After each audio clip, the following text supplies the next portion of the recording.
구약성경 시편 147편 오늘 7절에서 11절 말씀인데요. 우리 자리에서 일어나셔서 하나님의 말씀을 함께 받도록 하겠습니다. 시편 147편입니다. 147편 오늘 7절부터 11절까지 하나님 말씀을 함께 받도록 하겠습니다. 다 같이 감사함으로 여호와께 노래하며 수금으로 하나님께 찬양할지어다. 그가 구름으로 하늘을 덮으시며 땅을 위하여 비를 준비하시며 산에 풀이 자라게 하시며 들짐승과 우는 까마귀 새끼에게 먹을 것을 주시는도다. 여호와는 말의 힘이 세다하여 기뻐하지 아니하시며 사람의 다리가 억세다 하여 기뻐하지 아니하시고 여호와는 자기를 경외하는 자들과 그의 인자하심을 바라는 자들을 기뻐하시는도다. 아멘. 자리에 앉으시겠습니다. 우리가 살아가는 이 세상의 지구촌 곳곳에서 정말 소름을 돋게 하는 일들이 많이 일어나고 있습니다. 지금도 계속되는 러시아와 우크라이나의 전쟁 때문에 얼마나 많은 무고한 어린아이들을 비롯한 연약한 백성들이 생명을 잃고 또 삶의 터전을 잃었는지 모릅니다. 그 지긋지긋한 전쟁이 아직도 끝나지 않은 상태에서 저 중동의 팔레스타인과 이스라엘의 전쟁이 시작이 되었습니다. 지난 7일 새벽이죠. 팔레스타인이 갑자기 미사일 5,000발을 쏘아대어서 이스라엘의 방어 능력을 뚫고 지금까지 적어도 이제 만여 명의 사상자를 낸 이 전쟁이 계속되고 있습니다. 그날은 유대인들에게 있어서 초막절 절기로 이제 안식을 취하는 그러한 날이었습니다. 그런데 갑자기 팔레스타인에서 이제 미사일을 쏘아댄 것이죠. 이스라엘의 초막절은 우리가 지금 지키고 있는 추수감사절과 같은 절기입니다.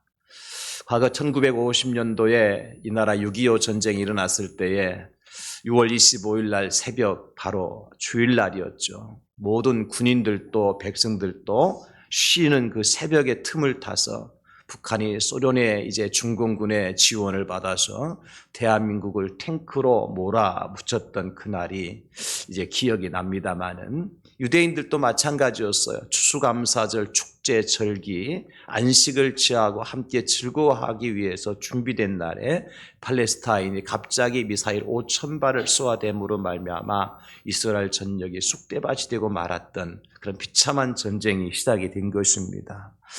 믿기지 않는 일이죠. 있을 수도 없는 일이기도 하고요.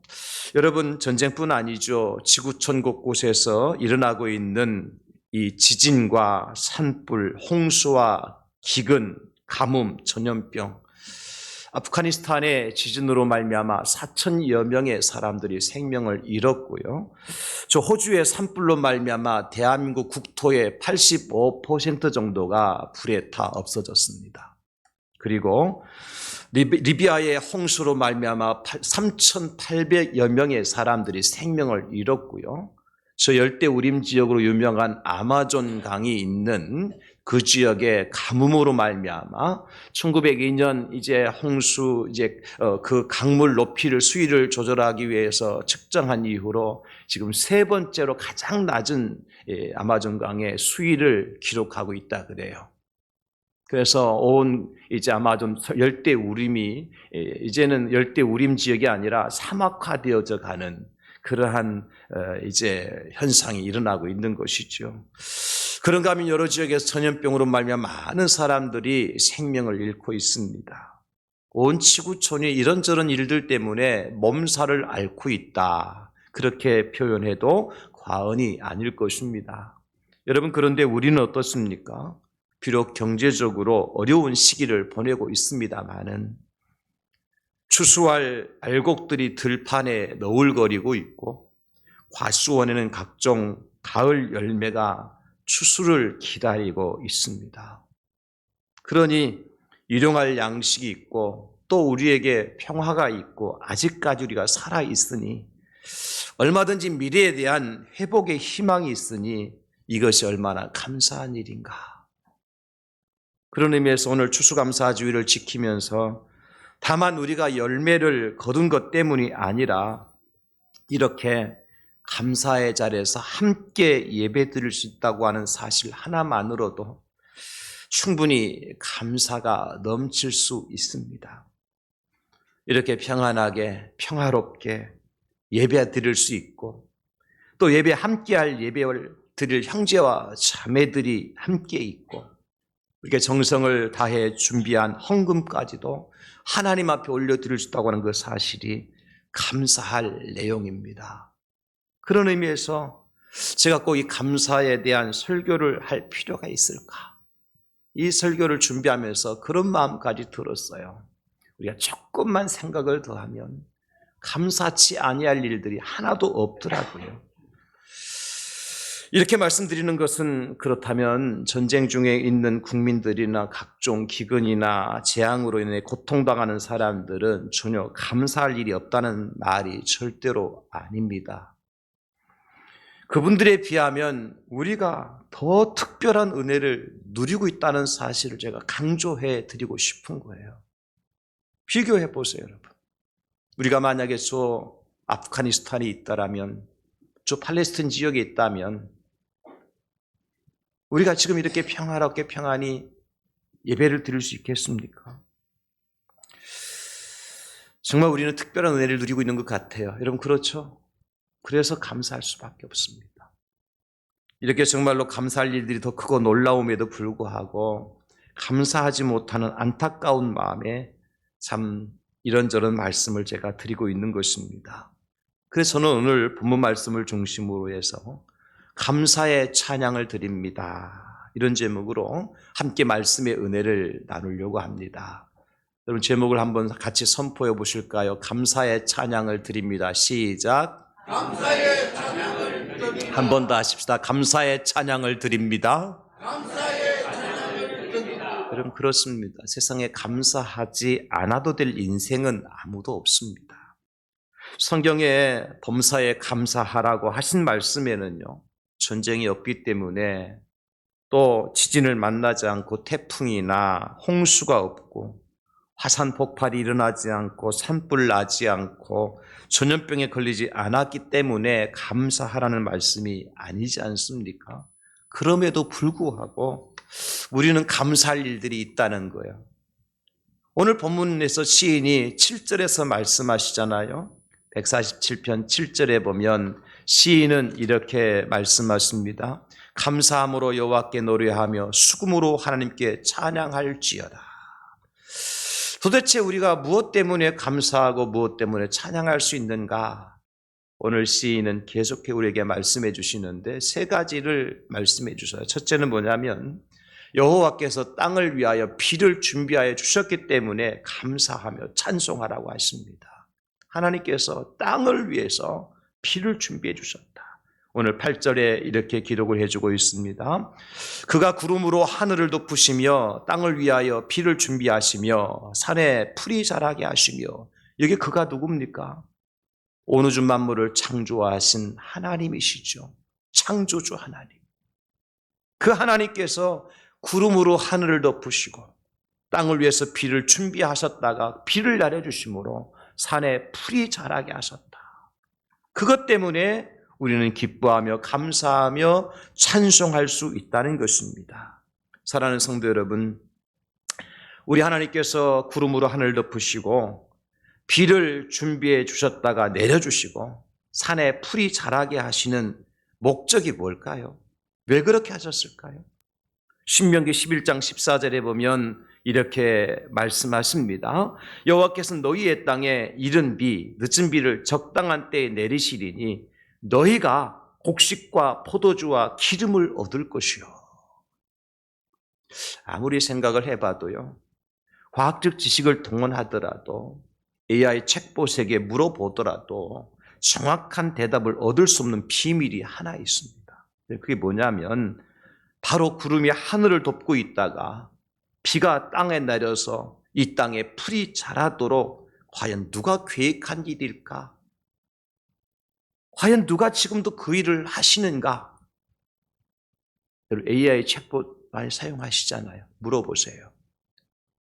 누가 과연 하늘의 구름을 덮어놓았다가 때가 되면 땅을 위해서 비를 내려주고 그 비를 통해서 땅에 산에 풀이 자라게 하시는 분이, 그것을 계획하시고 그것을 실행하시고 지금도 일하시는 분이 누구냐?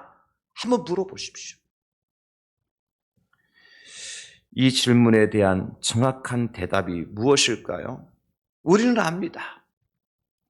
그분은 바로 온 우주 만물을 창조하신 하나님이시라는 사실이에요. 이 대답이 진리라면 우리는 과연 누구에게 감사할 수 있을까요, 여러분? 시편 136편 5절로 6절에 보면 시인은 이렇게 말씀합니다.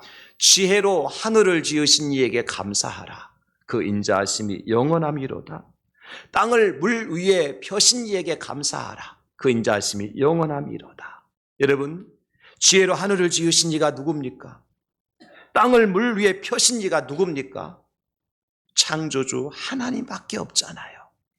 그 하나님께 감사하라고 시인은 우리에게 말씀을 해주고 있고요. 또한 136편 25절로 26절에도 보면 모든 육체에게 먹을 것을 주신 여호와께 감사하라. 그 인자하심이 영원함이로다. 하늘의 하나님께 감사하라. 그 인자하심이 영원함이로다.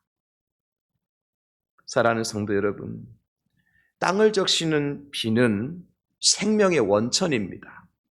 비가 없이는 이 땅에 생명이 존재할 수 없습니다. 그러므로 우리의 생명을 주관하시는 분이 누구라는 사실을 알 수 있습니까? 땅에 비를 내려주시는 하나님이십니다. 할렐루야. 나의 생명을 주장하시는 분이 누구시냐면 하늘의 구름을 이제 펴주셨다가 때가 돼서 땅에 비를 내려주시는 그 하나님이 나의 생명을 주관하시는 분이시다. 내 인생의 생사화복을 주관하시는 분이 누굽니까? 그분이 바로 창조주 하나님이시라는 겁니다.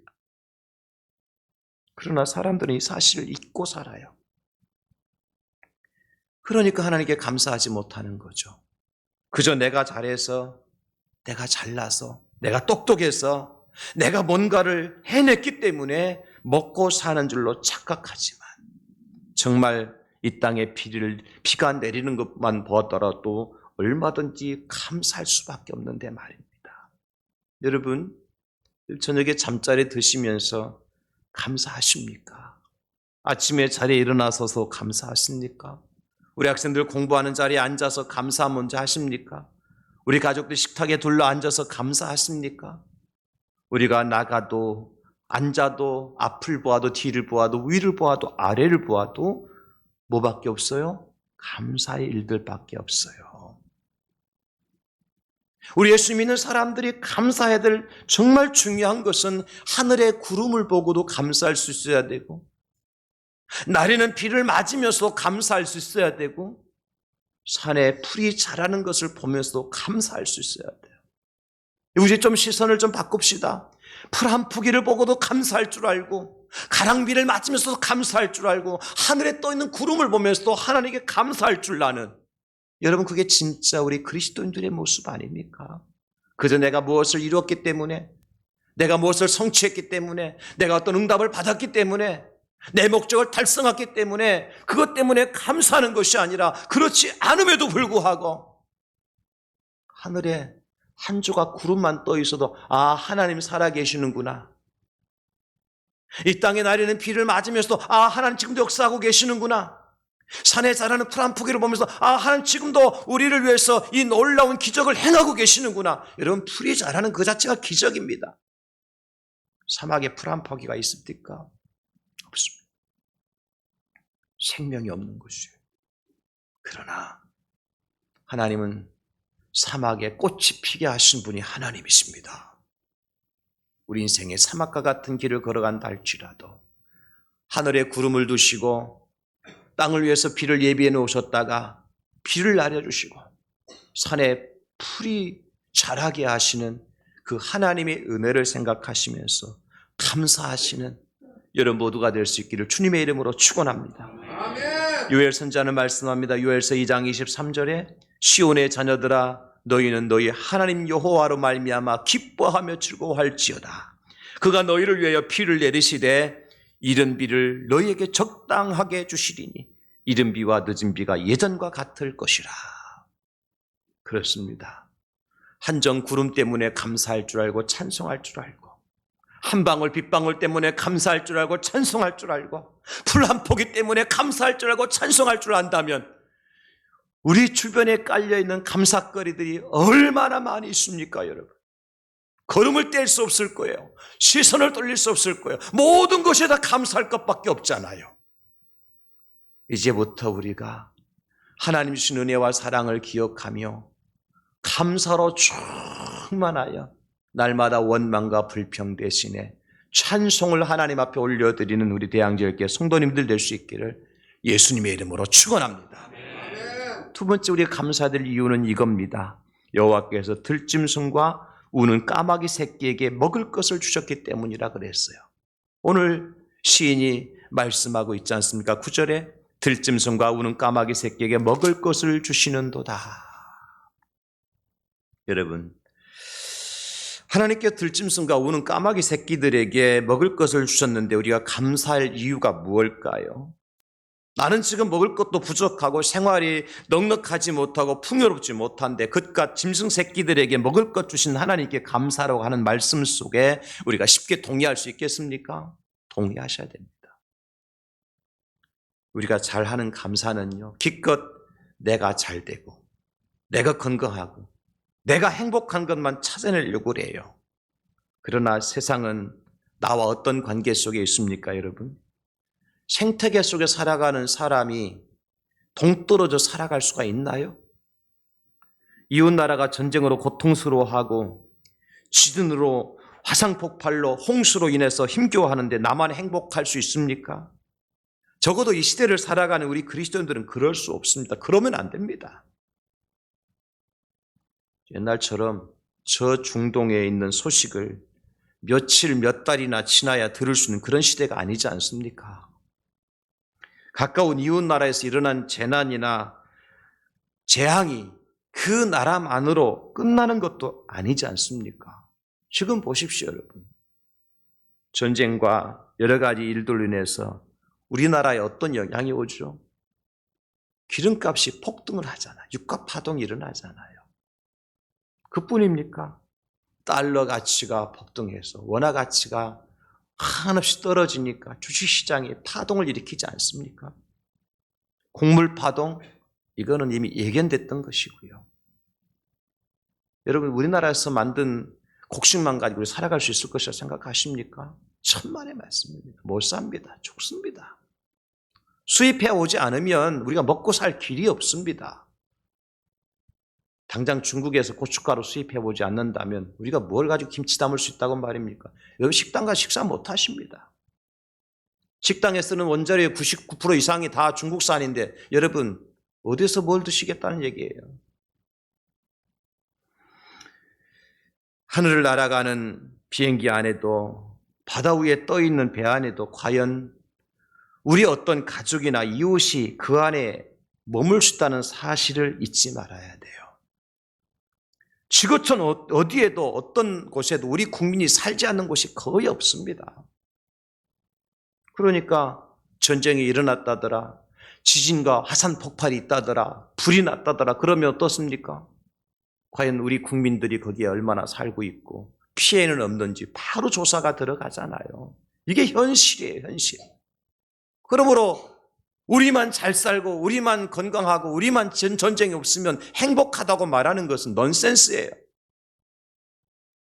그래서 지금은 한 나라나 어느 민족만의 아픔이 아니라 우리 모두의 아픔이요 고통이 될 수밖에 없다는 거예요. 그러므로 나 홀로 만족이란 존재하지 않습니다. 그런 의미에서 그래도 우리가 직접적으로 몸서리치는 고통의 한복판에 있지 않다는 사실이 얼마나 천만다행인지 그 감사가 더욱더 클 뿐입니다. 그러나 우리는 오늘 9절 말씀을 묵상하면서 정말 감사해야 될 또 다른 이유를 발견하는 것이지요. 들짐승과 우는 까마귀 새끼들에게 먹을 것을 주셨다는 말씀 곰곰이 생각해 보십시오. 사람들이 그렇게 하찮게 여기는 들짐승과 우는 까마귀 새끼에게조차 먹을 것을 주신 하나님이시라면 하나님의 형상으로 만드신 사람에게는 하나님 어떻게 하시겠습니까? 마태복음 6장 26절에 그 답을 말씀해 주고 있습니다. 공중의 새를 보라, 심지도 않고 거두지도 않고 창고에 모아들이도 아니하되 너희 하늘 아버지께서 기르시나니 너희는 이것들보다 귀하지 아니하냐. 하나님의 목적은요, 공중의 새, 들짐승, 우는 까마귀 새끼에게 있는 것이 아니에요. 하나님 그들에게 먹을 것을 주시고 그들을 살려주시는 목적은 그들보다 너희가 더 귀하지 아니하냐. 내가 그것들보다 너희들을 더 사랑한다. 너희를 더 귀하게 여긴다. 너희들이 더 관심을 가지고 있다. 이것을 하나님께 보여주고 싶어 하시는 거예요. 우리를 향해서 말씀입니다, 여러분. 사랑하는 성도 여러분, 하나님께서 공중의 새나 들짐승보다도 여러분들을 더 귀하게 여기시는 분이시라는 사실을 믿으십니까? 아멘. 아멘입니다. 그렇다면 우리를 그렇게 귀하게 여기시는 이유가 뭘까요?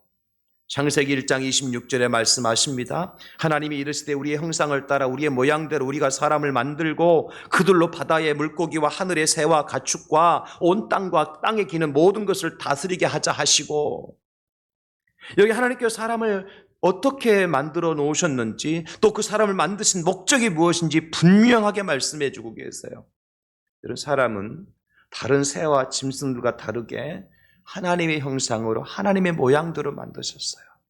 이 말은 우리 안에 하나님의 형상이 있다는 거예요. 우리 안에 하나님의 모양이 들어있다는 거예요. 할렐루야. 새나 짐승들 속에는 하나님의 형상이 하는 모양이 없어요.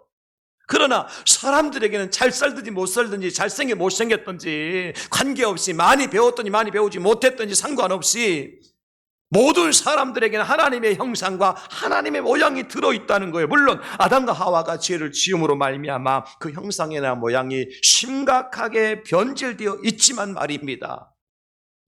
그래서 하나님은 우리 인생들을, 저와 여러분들을 포기하시지 않는 거예요.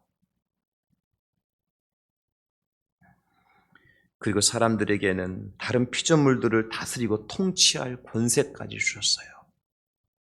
그래서 새나 짐승들보다 뭐가 나아도 좀 나아야 되는 겁니다. 우리가 짐승보다 못하다는 말을 들으면 안 돼요. 그러니까 하나님께서 창조하실 때 그렇게 창조하지 않으셨어요.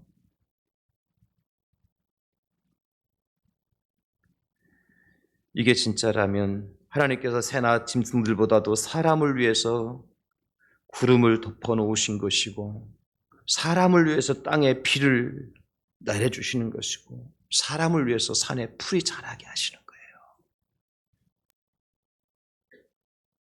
그러니 감사할 수밖에 없습니다. 어떻게 보면 어떤 사람은 짐승보다 못한 삶을 살기도 해요. 짐승은 우상을 섬기지 않습니다. 아니, 섬길 줄도 모릅니다. 그러나 사람들은 대놓고 우상 섬기고 하나님 대적하죠. 그런 인생들이 뭐 대단해서 구름으로 하늘을 가려주시고 비를 준비해 주셨다가 풀을 자라게 하시겠습니까? 우리 안에 하나님의 형상이, 우리 안에 하나님의 모양이 있기 때문이에요. 여러분, 광야의 이스라엘을 보십시오. 그게 바로 우리의 삶의 모습인데요.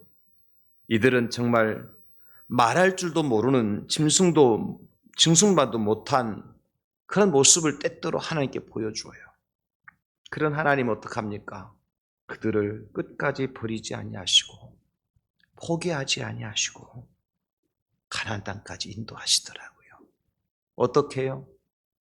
40년을 꼬박 하늘에 구름을 덮어주시고 40년을 꼬박 만나와 메추라기를 빛처럼 나뉘어주시고 40년을 꼬박 반석에서 마치 산에 풀이 자라듯이 샘물이 솟아나게 해주셨어요. 그래도 그들은 하나님께 감사할 줄 모르더라고요. 이게 우리의 모습이에요. 사랑하는 성도 여러분, 오늘 우린 추수감사주를 맞이해서 다시 한번 우리가 감사해야 될 분명한 이유를 하나 더 알고 넘어갑시다. 하나님께서는 창조 이후로 지금까지 구름으로 하늘을 덮고 계시고 계십니다. 비를 준비하고 계십니다. 그리고 때를 따라 이른 비와 늦은 비를 적당히 내려주시고 산에 풀이 자라게 하셨습니다. 그래서 결국 우리에게 일용할 양식을 허락해 주신 것이죠. 그러므로 구름이 사라지고 비가 그치고 일용할 양식이 떨어지지 않는 한 하나님께 감사의 찬양을 올려드릴 수밖에 없어요. 여러분의 쌀떡에 쌀 한 톨이 있더라도 그것 때문에 감사하며 찬송하십시다. 여러분의 주머니에 지갑 속에 5만 원권 지폐가 없다 할지라도 내가 살아있는 그 자체 때문에 하나님께 감사하며 찬송하십시다. 때가 되면 하나님께서 구름을 준비하셨다가 이 땅에 비를 내려주실 것이고 풀이 자라게 하시듯이 우리 인생의 길도 열어주시고 인생도 자라게 하실 분이 하나님이십니다. 작은 것 보고 여러분 감사하시자는 거예요. 많은 것을 이뤘기 때문이 아니에요. 풀 한 포기가 뭐 그렇게 소중해 보입니까?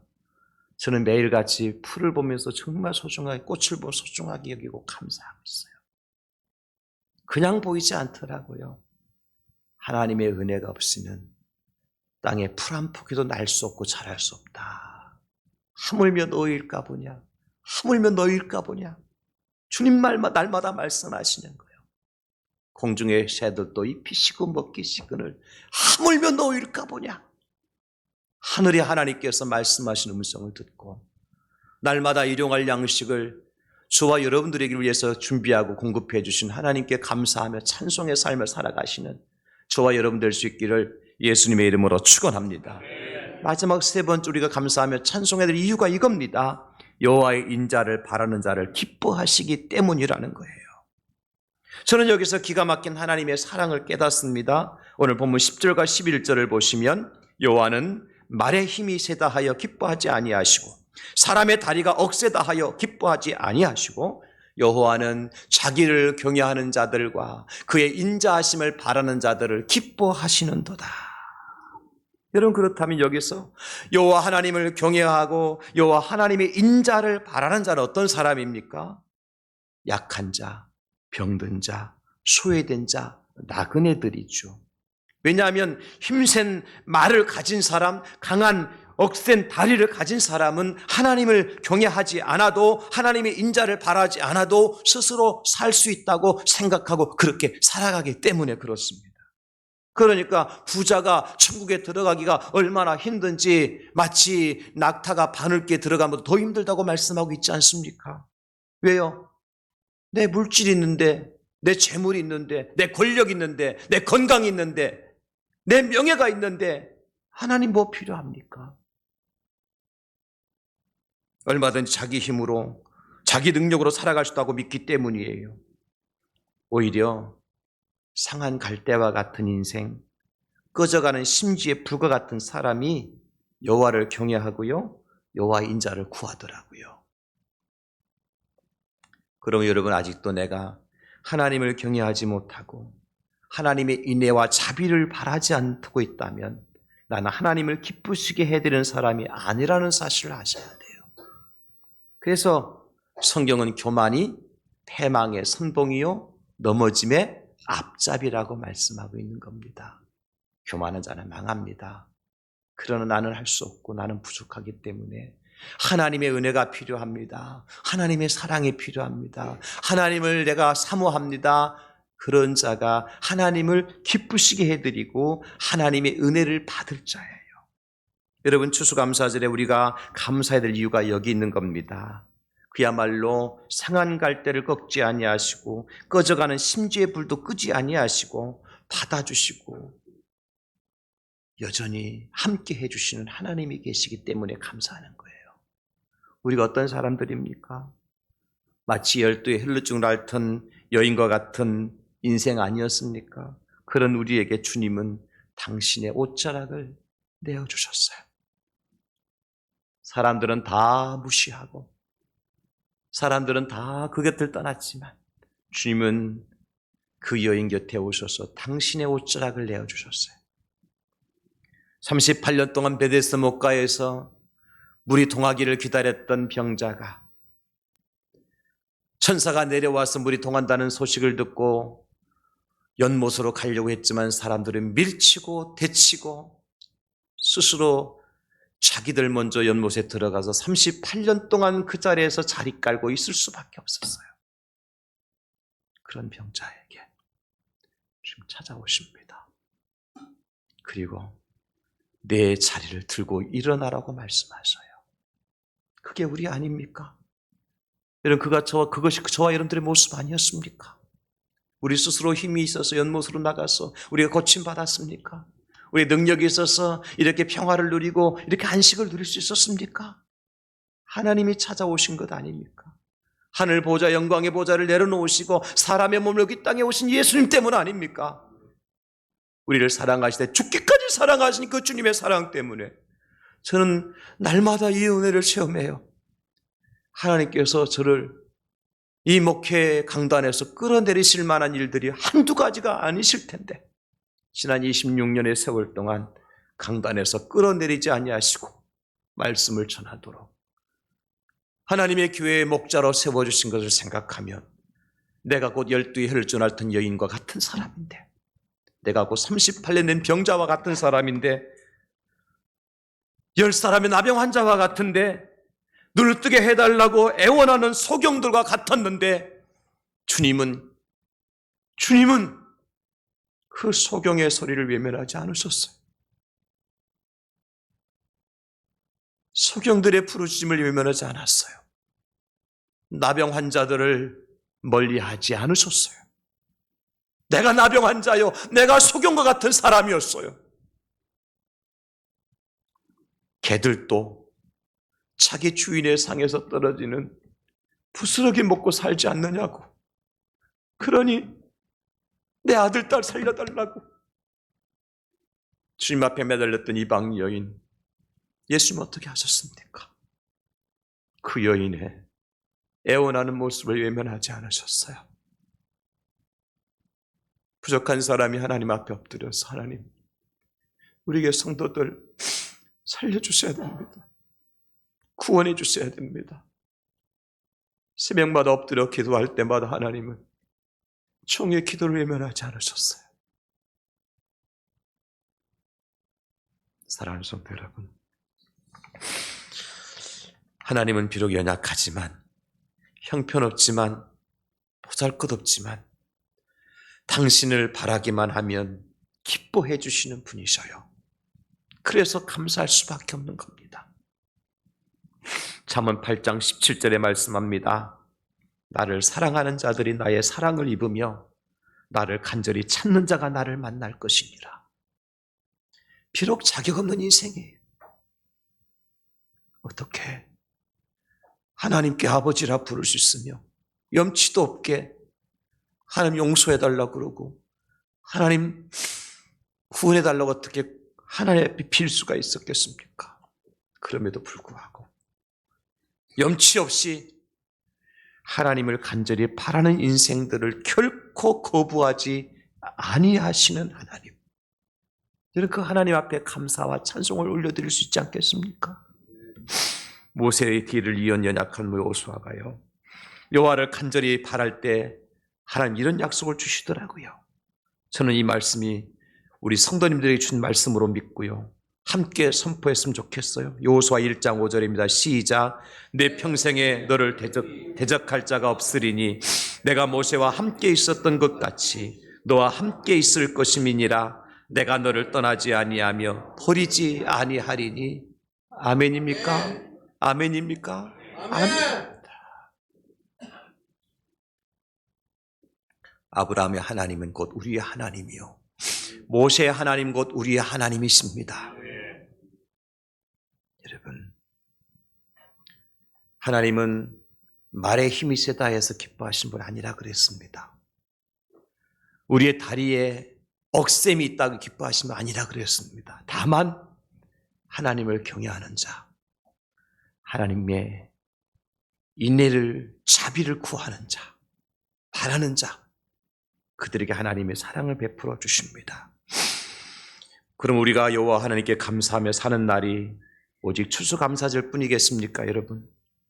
우리가 주님 앞에 서는 그날까지, 주님께서 우리를 부르시는 그날까지, 아니 우리가 새하늘과 새 땅에 들어가는 바로 그날까지, 저는 오늘 말씀 한 절을 여러분과 함께 선포하고 말씀 마무리하려고 합니다. 바로 히브리서 기자의 말씀인데요, 이 말씀 붙들고요, 우리 감사와 찬양과 노래로 하나님께 나아가는 여러분 모두가 될 수 있기를 주님의 이름으로 축복합니다. 우리 함께 선포합니다. 히브리서 13장 5절입니다. 시작. 돈을 사랑하지 말고 있는 바를 족한 줄로 알라. 그가 친히 말씀하시기를 내가 결코 너희를 버리지 아니하고 너희를 떠나지 아니하리라 하셨느니라. 아멘. 기도하겠습니다. 하나님 감사합니다.